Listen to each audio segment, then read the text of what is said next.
សួស្តីបងប្អូនទាំងគ្នាចាថ្ងៃនេះខ្ញុំសូមនាំមុខម្ហូបថ្មីគឺស៊ុបខួរជ្រូកស៊ុបមួយមុខនេះគឺបើកម្លាំងមែនតែនបើសិនជាបងប្អូនថាធីងថងអស់កម្លាំងឬក៏ឡាត់ហើយវិលមុខអញ្ចឹងជាសិបងប្អូនប្រុសចាគឺត្រូវផ្មាច់តម្រងគឺបើកម្លាំងណាចាហើយនេះគ្រឿងផ្សំវាមានតែប៉ុណ្្នឹងមកគេបន្លែធ្វើស៊ុបខ្ញុំរើសយកតាផ្សិតម្ជុលទេហើយនឹងគល់វង្សុយជីវង្សុយ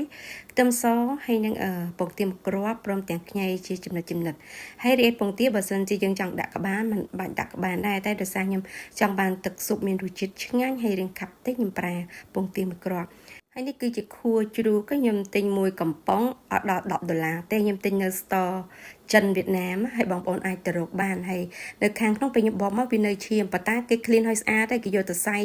ឲ្យមានជាតិឆ្អាបអីទាំងអស់ហើយនេះគឺ MAC brand ដែលខ្ញុំទិញណាចាហើយបងប្អូនអាចទៅរកទិញផ្សារបានហើយចំណែកស្លឹកក្រូចសើចខ្ទឹមសហើយនឹងខ្ញីចំណិតខ្ញីនេះគឺខ្ញុំទុកដាក់ស្ងោរស្រស់ខួរពេលខ្ញុំលាងស្អាតអីហើយ3-4ទឹកហើយខ្ញុំយកខួរទៅស្រោចជាមួយនឹងទឹកក្តៅប្រហែលជាពី3នាទីអញ្ចឹងទៅចាស្រោចដើម្បីបាត់ក្លិនតែពិតអត់មានក្លិនស្អីតែតែយើងការពារអញ្ចឹងណាកុំឲ្យមានឆ្អាបតាមពិតអត់មានក្លិនឆ្អាបអីទាំងអស់ចាហើយបើសិនជាបងប្អូនធ្លាប់ញ៉ាំពងទាកូនណារសជាតិដូចយើងស្ងោរពងទាកូនមិនអញ្ចឹងគឺដូចគ្នាហើយខ្ញុំដំបូងខ្ញុំគិតថាអញញើតញ៉ាំខ្ញុំអត់ដែរញ៉ាំទេជាលើកទី1ហើយតែដល់ពេលញ៉ាំទៅឆ្ងាញ់រសជាតិវាបើគិតទៅដូចពងទាកូនយើងអាខ្នើយពណ៌ក្រហមពងទាក្រហមពេលយើងញ៉ាំទៅគឺឈ្ងុយដូចពងទាកូនអញ្ចឹងប៉ុន្តែគ្រាន់តែខួរជ្រូកមានជាតិល្មួតជាងពងទាកូនបន្តិច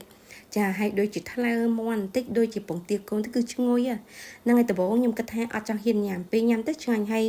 គឺខ្ញុំឆ្ងាញ់ជាងគេគឺទឹកស៊ុបតែម្ដងខ្ញុំញ៉ាំអស់3ចានចាគឺ3ចានកូនចានទូចៗណា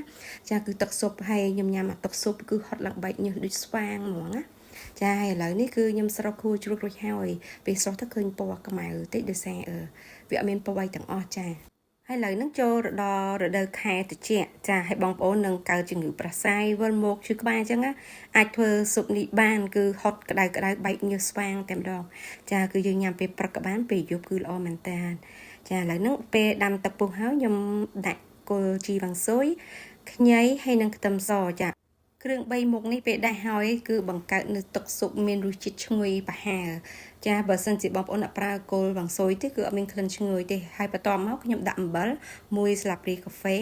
ហើយទឹកស៊ីអ៊ីវទឹកត្រីជាមួយនឹងទឹកប្រេងខ្យងបន្តិចគឺខ្ញុំដាក់3ស្លាបព្រាកាហ្វេហើយបងប្អូននេះគឺខ្ញុំប្រើទឹកស៊ុបមាន់ចាខ្ញុំប្រើប្រហែលជាកន្លះកំប៉ុងទេគឺខ្ញុំដាក់លាយខ្ញុំអត់ដាក់ទាំងអស់ទេដោយសារខ្ញុំអត់ប្រើឆ្អឹងមាន់ឬក៏ឆ្អឹងជ្រូកងល់យកទឹកស៊ុបអញ្ចឹងខ្ញុំសូមប្រើជាទឹកស៊ុបកំប៉ុង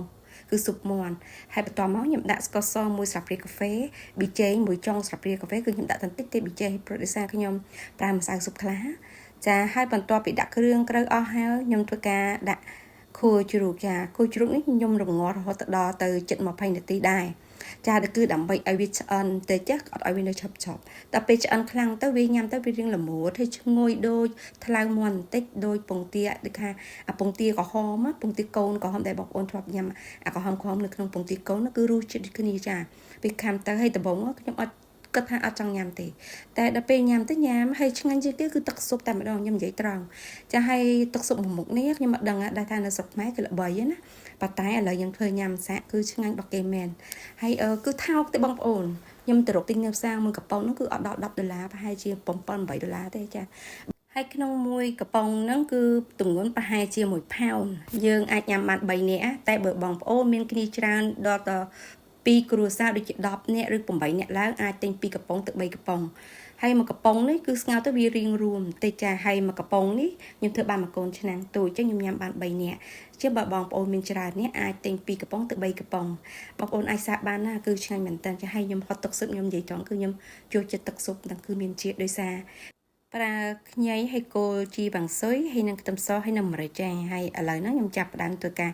ដាក់ពងទាគឺពងទាខ្ញុំដាក់កូររហូតឲ្យវាចេញជាសរសៃបើនិយាយទៅទឹកស៊ុបហ្នឹងគឺយើងធ្វើទៅដូចនឹងស៊ុបក្តាមគឺដូចគ្នាគ្រាន់ថាយើងមួយដាក់សាច់ក្តាមមួយយើងដាក់ខួរជ្រូកទៅប៉ុណ្្នឹងហើយស៊ុបមួយមុខហ្នឹងគឺយើងចង់ប្រើពងទាក៏បានអត់ប្រើពងទាក៏បានតែដោយសារតែខ្ញុំចង់បានទឹកស៊ុបមានជាតិខាប់បន្តិចចាហើយខ្ញុំប្រើពងទាហើយបងប្អូនខ្លះគេប្រើម្សៅឆាលីដើម្បីទឹកស៊ុបនេះខាប់តិចចឹងតែខ្ញុំអត់ទេខ្ញុំប្រើពងទាជំនួសវិញហើយបន្ទាប់មកខ្ញុំប្រើ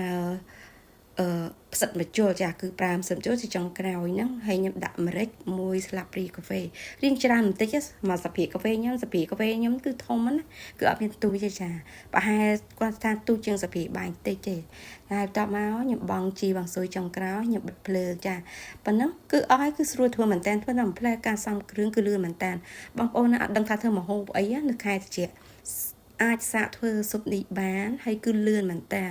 អត់មានធ្វើគ្រឿងអីទៅតបច្រើនទេចាឥឡូវរួចរាល់អស់ហើយខ្ញុំដួសយកមកហត់ទេណាបងប្អូនចានេះគឺកូនចានរបស់ខ្ញុំគឺអត់ធំទេខ្ញុំញ៉ាំអស់3ចានហ្នឹងប៉ុន្តែភាគច្រើនខ្ញុំញ៉ាំទឹកស៊ុបច្រើនជាមួយនឹងបន្លែ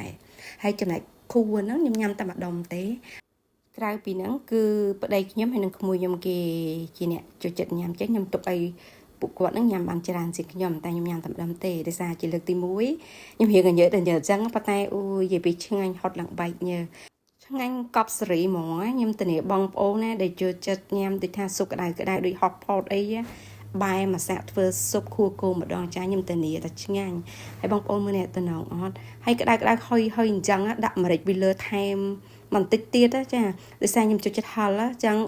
ខ្ញុំដាក់បង់ម្រេចក្នុងទឹកស៊ុបហើយប៉ុន្តែខ្ញុំចង់បានហឹលឆ្ងាញ់ខ្ញុំថែមបន្តិចទៀតមុនខ្ញុំញ៉ាំណាអូខ្ញុំសុំធានានិយាយពីឆ្ងាញ់កប់សេរីហ្មងចាហើយបើកម្លាំងណាស់ហើយបងប្អូនប្រប្រដែលថាចង់មាន